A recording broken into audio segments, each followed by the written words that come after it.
didn't start out to compete with anyone else in the industry. We started out working from our background and being the best version of what we could be, because we are completely different. We are not trying to be a sports car. We are not trying to be a pony car. We're trying to be a street strip muscle car, and there's no one else in that space. We decided very early on in the project that the key to success on this car was going to be the last tenth. And I don't mean the tenth of a second in the quarter mile. I mean that last tenth of effort that was going to push you beyond an interesting stat into a stat that had never been done before. I mean, you start at the top of the list, drag radials. No one's ever put drag radials on a car. They've been available in the marketplace, but they've never been put on a production car. That's a first that we're very proud of. Transmission. No one has ever put a trans brake in a production car. No one has used the air conditioning system to cool the intercoolers. The Demon engine is all new. It's not a tuned up version of our Hellcat engine. The only part that carries over is the cylinder head. We deck honed the block, which is something you see on high-end race car engines. New crankshaft, new connecting rods, new pistons, new camshaft, all new valve train, and a new larger 2.7 liter supercharger.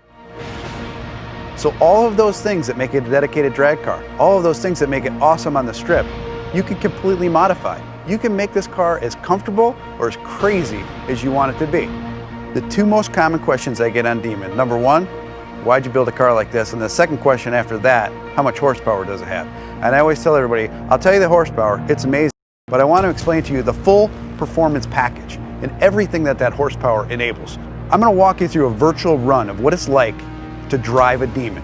You strap yourself into a 4-point harness, take your red key, fire up the most powerful V8 production engine ever put in a car. Put your car into drag mode. Once you go into drag mode, your suspension is already pre-calibrated for maximum lift off the starting line. Activate your line lock. Start spinning your drag radials. Get them hot and sticky, over 200 degrees. You literally have dripping rubber off of your tires. You creep to the starting line. Adrenaline is flowing. You're pre-stage. You're 7 inches away from launching this car. Trans brake, check. Torque reserve, check. Yellow, yellow, yellow, green, launch. You leave the starting line at 1.8 Gs, harder than any car has ever accelerated off the starting line. That force puts a ton of weight on the rear end of this car, forcing the front end up in the air. It pulls a wheelie. First gear, second gear, 0 to 30 in 1 second. Third gear, you're now at 60 miles an hour in 2.3 seconds. Fourth gear, 5.1 seconds, you're doing 100 miles an hour.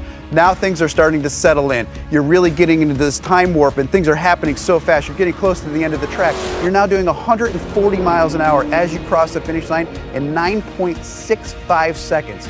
You have just driven this production car faster than any production car has ever finished the quarter mile. So fast, in fact, that after the NHRA certified that time, they banned it from competition. And it took 840 horsepower and 770 pound-feet of torque to do that. Being banned from the NHRA with this car at first sounds like a negative, but reality is it's really huge street credibility for this car. Even the National Hot Rod Association says you've pushed too far. You've done too much. You've broken a record that's not supposed to be broken in a production car. To me, that letter's a badge of honor.